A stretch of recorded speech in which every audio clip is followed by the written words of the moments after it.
Muling nagdingding ang Hollywood sa 91st Academy Awards. Humakot ng awards ang Queen biopic na Bohemian Rhapsody kasama ang Best Actor para kay Rami Malek na gumanap bilang Queen frontman Freddie Mercury. Nahulog pa si Malek mula sa stage matapos makuha niya ang parangal. Sa acceptance speech ni Malek, nagbigay pugay siya kay Freddie na gaya niya ay anak din ng mga immigrant. Si Malek ang unang Arab-American na nanalong Best Actor.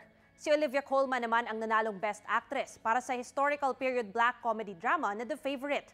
Wagi bilang Best Supporting Actor and Actress sina Mahershala Ali at Regina King para sa kani-kanilang pagganap sa Green Book at If Beale Street Could Talk.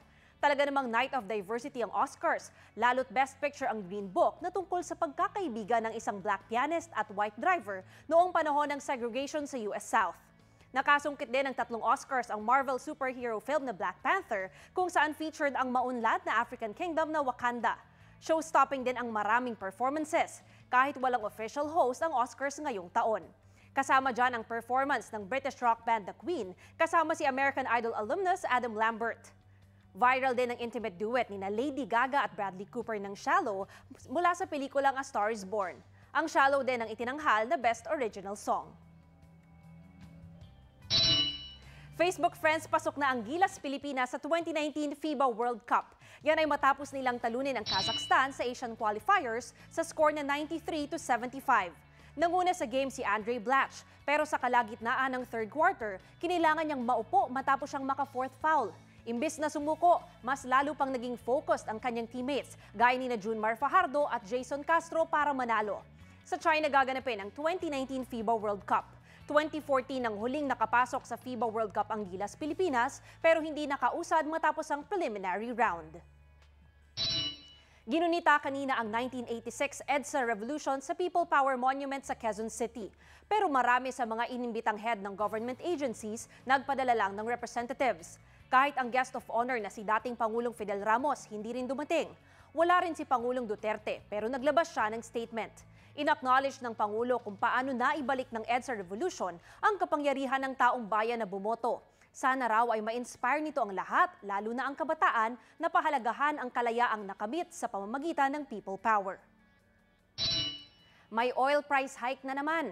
Bukas, 1 peso and 45 centavos per liter ang taas presyo sa diesel at gasoline. 1 peso and 35 centavos per liter naman ang dagdag sa kerosene. At sabi ng Department of Energy, posible pang tumaas ang presyo ng langis hanggang Abril dahil sa low supply. Epekto raw yan ng pagbabawas sa produksyon ng major oil players sa world market noong 2018. May hinihinalang cocaine na namang natagpuan sa silangang bahagi ng bansa. Sa Caraga, Davao Oriental, 36 blocks ang nakita sa dalampasigan. Sa Dingalan, Aurora, nakakita rin ng bloke ng cocaine ng isang mangingisdang taga Nueva Ecija. Bago yan, may mga nakuha ring cocaine blocks sa Dinagat Island, Siargao Island, Camarines Norte at Quezon Province. Kung susumahin, mahigit 871 million pesos ang total value ng nakuhang cocaine mula nitong February 10. Hindi pa tiyak kung saan galing ang droga. It's a baby girl for Rochelle Pangilinan and Arthur Solinap.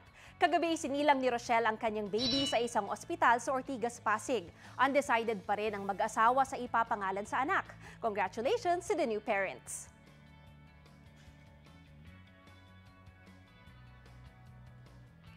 Nagtrending ang episode ni Dante Gulapa sa KMJS kagabi. Maraming netizens ang humanga sa pagsasayaw ni Gulapa na binansagang Big Papa sa kanyang version ng Kahit Ayaw Mo Na Challenge. Aminado si Gulapa na dati siyang macho dancer. Alamin ang kwento ng kanyang buhay sa aming website. Nag-reunion naman ang Miss Universe Beauty Queen sa Raise Your Flag Homecoming show ni Miss U 2018 Catriona Gray. Present ang mga former Miss U Philippines na sina Pia Wurtzbach, Rachel Peters, Maxine Medina at MJ Lastimosa. Balikan natin ang 1986 EDSA People Power Revolution na ginugunita ngayong araw. Kayo mga kapuso, anong kahulugan para sa inyo ng EDSA? Feel free to comment below. At para sa ibang top stories for the day, visit our website and social media pages. Maraming salamat sa pagsama niyo sa amin via Facebook Live. Ako po si Mav Gonzalez. Click that share button now.